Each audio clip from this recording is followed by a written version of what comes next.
Salut à tous, aujourd'hui on va parler d'un nouveau sujet qui est la luxure.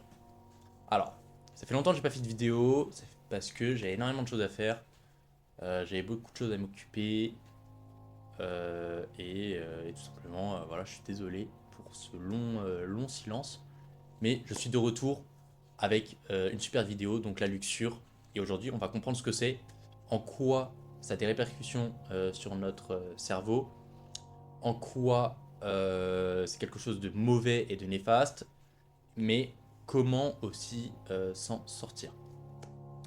Donc la première étape, c'est de définir la luxure, et la luxure se définit finalement par le fait d'utiliser une personne ou quelqu'un, enfin d'utiliser quelqu'un ou nous-mêmes comme un objet pour assouvir un désir sexuel.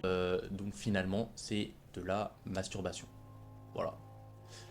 Mais d'où vient le mot masturbation? La masturbation vient du latin manus, qui veut dire la main, et stupratio, qui veut dire la souillure, la honte. Donc en gros, la masturbation, c'est finalement un acte honteux, un acte indigne, une perte de dignité en fait dans cet acte. Finalement, l'humain a toujours perçu ça comme un problème. La luxure, c'est donc le désir sexuel sans honneur et sans engagement, le fait d'utiliser une personne pour son corps et pas pour ce qu'elle est vraiment. La luxure, ce n'est pas le désir, c'est l'utilisation. Voilà, ça c'est quelque chose qu'il faut vraiment comprendre, ce n'est pas le désir, c'est l'utilisation. Je réduis, je réduis une personne à un simple objet. Et donc, la luxure, c'est littéralement se souiller par l'action de la main. Ça vient aussi du grec de mastropéuin, qui veut dire prostituée. Donc, ce n'est pas un simple acte neutre, c'est juste littéralement de la prostitution ou de l'autoprostitution. Voilà. Donc, c'est un peu terrible dit comme ça, mais si vous couchez avec des gens dont vous n'êtes pas amoureux et dont vous n'avez pas envie de garder durant votre vie, vous faites de la prostitution ou de l'autoprostitution. Voilà. Donc c'est un peu terrible à entendre, ça fait un peu mal de l'entendre, mais il faut quand même l'entendre. La luxure, c'est différent de l'amour et c'est différent du désir sexuel. Pourquoi? Parce que, premièrement, c'est différent de l'amour, parce que finalement, si vous aimez quelqu'un, vous ne pouvez pas la réduire à un corps, ou vous ne pouvez pas le réduire à un corps. Qu'est-ce que je veux dire par là? C'est que si vous prenez littéralement votre sœur ou votre mère, vous ne pouvez pas les réduire à des objets sexuels et donc assouvir vos désirs sexuels en pensant à votre mère et votre sœur. Pourquoi? Parce que vous les aimez, tout simplement. C'est pareil, vous ne pouvez pas littéralement aimer quelqu'un de manière très honnête et réduire cette personne à un désir sexuel. C'est juste impossible en fait. Donc, il faut que vous compreniez que la luxure littéralement détruit des relations. Parce qu'elle prend une personne comme un objet d'assouvissement de ses désirs sexuels. Elle ne prend pas la personne comme elle l'est entièrement. C'est comme si vous disiez, écoute, je te veux toi juste pour assouvir mon désir sexuel comme un animal. Écoutez, peut-être que pour certaines personnes ça choque pas. Peut-être que certaines personnes trouveront ça normal de... C'est comme ça qu'on voit avec ma partenaire, machin. Personnellement, je trouve ça absolument immoral et absolument dégoûtant, mais chacun fait ce qu'il veut dans la vie. Mais sachez que si vous faites ça, vous êtes dans la luxure. Voilà. Et bien évidemment, le fait d'avoir des relations sexuelles avec sa partenaire, son partenaire, dont on a choisi et dont surtout on a envie de passer sa vie avec, c'est complètement différent. Pourquoi? Parce que le désir sexuel, c'est quelque chose de normal, c'est quelque chose qui est ancré en nous, qui est naturel. On a besoin de ce désir sexuel pour se reproduire et avoir des enfants, et donc ce désir sexuel est normal. Et bien orienté, ça permet de créer des vraies relations avec des gens, tout simplement, et d'avoir des relations longues où on considère la personne pour son âme, puis pour son corps. Alors que la luxure, c'est littéralement l'inverse. Ou même, c'est juste l'utilisation du corps de la personne, tout simplement. La pornographie, dans la luxure, enseigne, et j'utilise le mot enseigne parce que c'est vrai, enseigne que, un, on peut utiliser des personnes comme des objets, et de deux, que une relation sexuelle, c'est comme sur la vidéo. Or, vous le savez très bien, ce sont des acteurs qui sont dans la vidéo, donc une relation sexuelle n'a rien à voir avec ce qui est sur la vidéo. Et deuxièmement, le fait d'utiliser une personne comme un objet est juste abominable. Mais c'est ce que le porno enseigne, et le porno fait partie intégrante de la luxure. Que fait le porno sur notre cerveau? Et donc, premièrement, au niveau de la dopamine, qui crée une hyperstimulation, qui crée un down regulation des récepteurs D2, qui sont des récepteurs de dopamine dans notre cerveau. Qu'est-ce que ça veut dire? Enfin, qu'est-ce que ça fait aux récepteurs D2? Ça fait que ces récepteurs D2 sont beaucoup trop stimulés, qui fait que tout devient fade dans notre vie. C'est-à-dire qu'on a besoin de plus de stimulation pour continuer. C'est comme quand on est sur TikTok et qu'on scrolle, on a besoin d'encore plus de stimulation, donc on continue à scroller encore plus. Et donc ça crée ça stimule énormément notre cerveau, ça crée un énorme problème de stimulation qui fait qu'on est stimulé que par le porno. Et donc on continue en boucle et en boucle jusqu'à être beaucoup trop stimulé, perdre goût à la vie et trouver que finalement, donc ça c'est le cas extrême hein, bien évidemment, mais on en résulte de manière plus ou moins grave si on est si on tombe dans le porno. Et ça crée du coup de la honte, de l'hyperstimulation, et donc une perte du goût de la vie, et un cercle vicieux dans lequel notre seul, entre guillemets, réconfort devient la masturbation.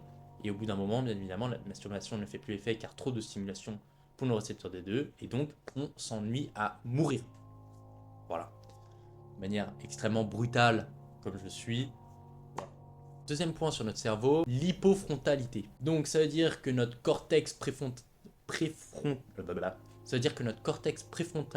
est affaibli, donc moins de volonté, plus d'impulsivité, on est potentiellement plus violent. Il y a des études qui sont sorties là-dessus, que je pourrais vous mettre, qui montrent que le fait de regarder du porno nous enclin à devenir beaucoup plus violent. Et il y a bien évidemment des parallèles avec la drogue. Le porno est littéralement une drogue. Voilà, je voulais tout savoir. Le conditionnement, c'est que en fait, le sexe à travers l'écran, c'est littéralement du voyeurisme. Ça peut créer pour certaines personnes des troubles de l'érection ou d'avoir des difficultés à être excité par une personne réelle, par peur, parce que ça peut créer en fait de l'anxiété envers des personnes réelles. Voilà. Vous pourrez regarder, il y a pas mal de vidéos de personnes qui sont vraiment atteintes de problèmes de pornographie et qui ont vraiment des peurs de juste avoir une relation avec une personne. Avec une personne réelle, pas parce que c'est leur première fois, mais parce qu'ils ne savent pas, ils ne savent pas comment faire puisqu'ils ont trop regardé de porno. Donc la manière, on va dire, normale de le faire n'est plus possible pour eux. Et bien évidemment, ça crée d'autres problèmes comme des addictions, des rechutes, de la mélancolie, de la solitude, de l'anxiété. Bref, la luxure, c'est abominable c'est abominable pour le cerveau. Le deuxième piège que ça a, qui est pas sur le cerveau, mais qui est plus sur la conscience, c'est la honte. Parce qu'en fait, quand on fait cet acte de masturbation, on est honteux, enfin on a honte d'avoir fait cet acte. Pourquoi? Parce que on libère énormément d'énergie quand on éjacule en tant qu'homme. Et donc à la fin, on se sent vide.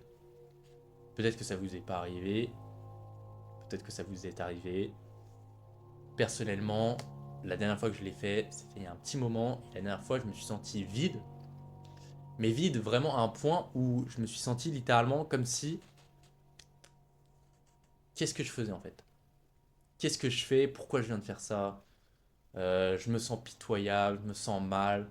Je me dis, je suis retombé là-dedans, je vais devoir le refaire. Je sais que ça va être trop compliqué. Et donc en fait, je perds toute volonté, je perds toute envie de revenir, de me dire, il faut que je me batte, il faut que je change ma vie. Là-dessus en tout cas. Parce que c'est une vraie décision de vie de changer ça. Pas quelque chose à prendre à la légère. Et faut vraiment comprendre que la luxure, ça peut vraiment détruire des vies. Et que c'est vraiment important de s'en protéger et surtout de savoir ce que c'est en fait. Parce que ça crée tellement de honte, tellement d'anxiété, tellement d'énergie négative, tellement de pensées négatives que ça vaut pas le coup en vrai. Ça vaut pas le coup. Et donc là, vous allez me dire, est-ce que c'est possible de s'en sortir? Oui, c'est possible de s'en sortir. Bien évidemment que c'est possible de s'en sortir. Mais avant ça, j'aimerais vous parler de... Enfin, j'aimerais vous montrer des exemples de gens qui ont réussi à s'en sortir. Et les gens qui ont réussi à s'en sortir, les premiers, on va dire, qui ont réussi, c'est tout simplement les moines. Qu'ils soient des moines bouddhistes, des moines catholiques, orthodoxes ou autres. C'est des gens qui ont fait preuve de chasteté et qui ont réussi à se battre et à vaincre la luxure. Comment ils ont fait? Premièrement, ils ont développé ce qu'on appelle des ondes gamma. C'est quoi les ondes gamma? C'est un état de conscience élevé qui est bien supérieur à la dopamine sexuelle et qui permet tout simplement à ces moines de finalement passer au-dessus de cette stimulation sexuelle. Deuxième point, c'est qu'ils ont réussi à modifier leur cerveau de façon à ce que le désir sexuel soit reçu comme une sensation et pas comme une invitation à l'acte. Qu'est-ce que je veux dire par là? C'est que, imaginons, vous êtes en train de cuisiner et que vous touchez le feu avec votre doigt. Par instinct, par réflexe, par sensation, vous allez retirer votre doigt de la plaque. Et bien eux, c'est la même chose. Quand ils sont dans cette transe, on va dire, et bien quand une sensation sexuelle, un désir sexuel arrive plutôt, et bien ils arrivent à l'identifier et juste à la laisser passer et à la virer de leur esprit. Et donc finalement, c'est juste réussir à, entre guillemets, hacker son cerveau pour passer d'un désir sexuel qui nous hante à un désir sexuel qui agit comme une sensation, comme un coup de vent. Comment ils ont réussi à faire ça? Première technique, c'est la saturation.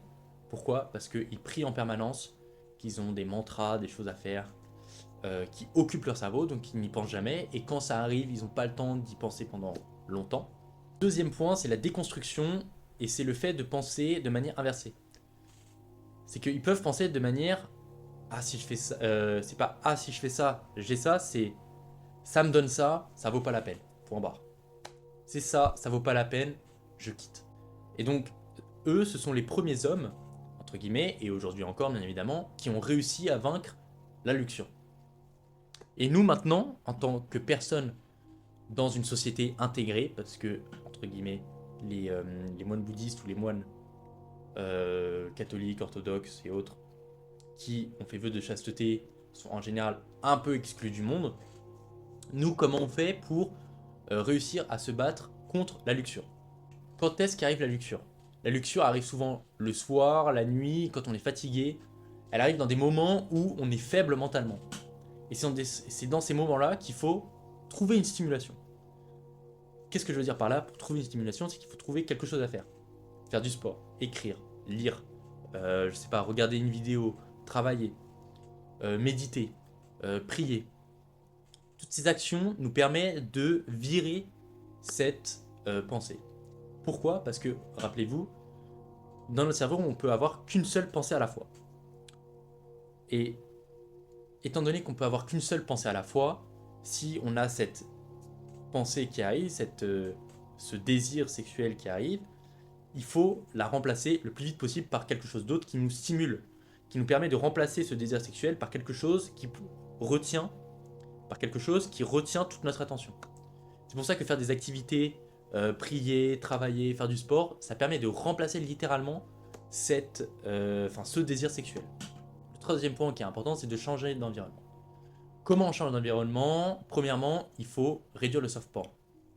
Le soft porn, c'est quoi? C'est voir des hommes à moitié nus ou des femmes à moitié nues faire des gestes un peu bizarres qui donnent des exemples entre guillemets, qui font mine de mimer quelque chose de sexuel et qui littéralement libèrent de la dopamine dans notre cerveau et nous permet de ne pas avoir honte car nous ne sommes pas sur un site, la femme n'est pas dénudée ou l'homme n'est pas dénudé, donc ça ne compte pas.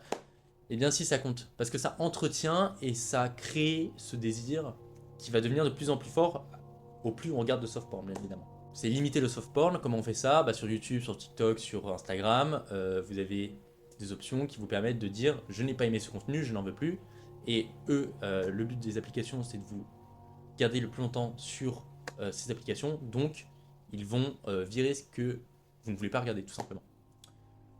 Le deuxième point, c'est faire attention aux réseaux sociaux, à ce qu'on regarde du coup, comme j'ai bien dit, et parfois même s'isoler des réseaux, donc faire des coupures sur les réseaux sociaux, c'est quelque chose de très bénéfique. Quatrième point qu'on peut faire, c'est écrire. Lorsqu'on rechute, c'est pas mal d'écrire. Moi, je sais que ça m'avait beaucoup aidé à l'époque quand j'ai commencé, quand j'étais encore accro. J'écrivais énormément ce que je ressentais à chaque fois que je le faisais. C'était énormément de honte, de pourquoi j'ai fait ça, je perds de l'énergie, je perds du temps, machin. Et à force de les réécrire, quand j'avais ce désir sexuel qui arrivait, je relisais ça et je faisais autre chose.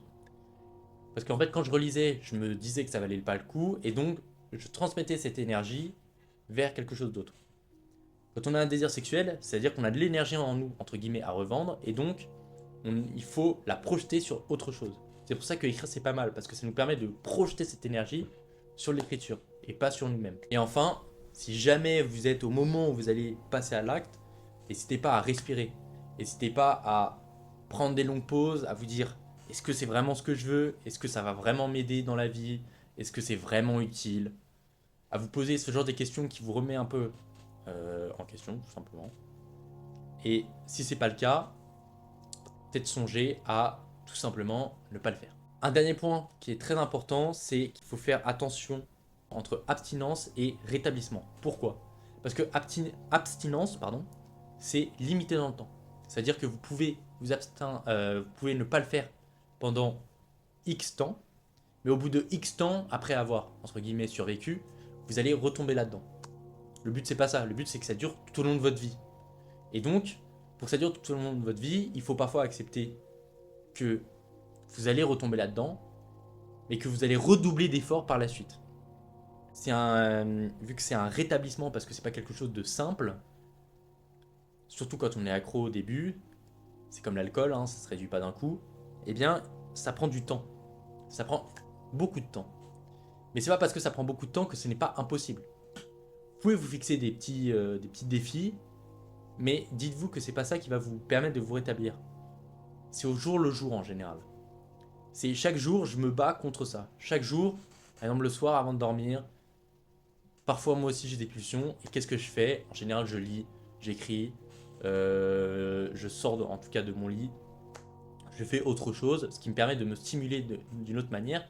Et quand j'ai remplacé cette idée, je revais dormir et c'est fini. Et donc, pensez pas ce principe, pensez pas que vous allez vaincre la luxure d'un coup, pensez plutôt que ça va prendre du temps et que c'est normal. Voilà.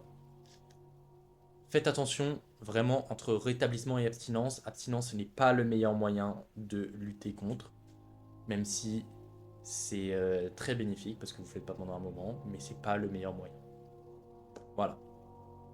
Et donc une petite conclusion par rapport à la luxure. Première conclusion, c'est que la luxure, ce n'est pas le désir sexuel, c'est l'assouvissement du désir sexuel par l'utilisation d'une personne ou de soi-même comme un objet. C'est de l'auto-prostitution ou de la prostitution de soi-même envers une autre personne. C'est théoriquement un manque d'amour cruel envers nous-mêmes, mais aussi envers les gens. C'est utiliser les gens pour leur corps et non pour ce qu'ils sont en tant qu'être humain. C'est un combat qui est long, c'est un combat qui est permanent. Jusqu'à votre mort, vous allez avoir ce combat-là. Et j'espère que vous allez réussir à vous en défaire, étant donné que énormément de personnes ont été touchées par ça, et surtout, énormément de personnes ont perdu ce combat face à la luxure. Voilà. Ce que je vous encourage à faire, c'est de regarder des vidéos de personnes expliquant comment la pornographie a ruiné leur vie. Quand j'ai regardé ces petits reportages, je vous avoue que ça m'a surtout boosté dans le fait qu'il fallait absolument que j'arrête. Et surtout, voilà, chaque jour qui passe, chaque jour où vous avez réussi à ne pas tomber dedans, c'est un jour de victoire. Donc soyez fiers de vous.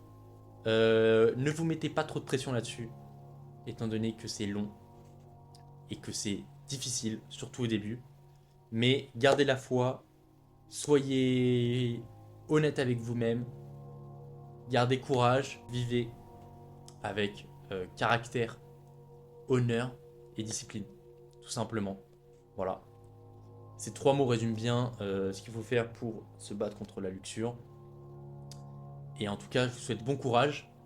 Merci de m'avoir écouté. J'espère que cette vidéo vous a plu. J'espère que vous avez appris des choses. J'espère qu'elle vous permettra de vous en sortir si vous êtes là-dedans. Ou que vous vous reconnaîtrez si vous avez réussi à vous battre contre. Et je vous dis à la prochaine. N'hésitez pas à me donner des petites idées de vidéos. J'en ai déjà pas mal. Mais si vous avez une idée de vidéo que vous voudriez que je fasse, n'hésitez pas. Et je vous fais des gros bisous. Et je vous dis à la prochaine. Peace.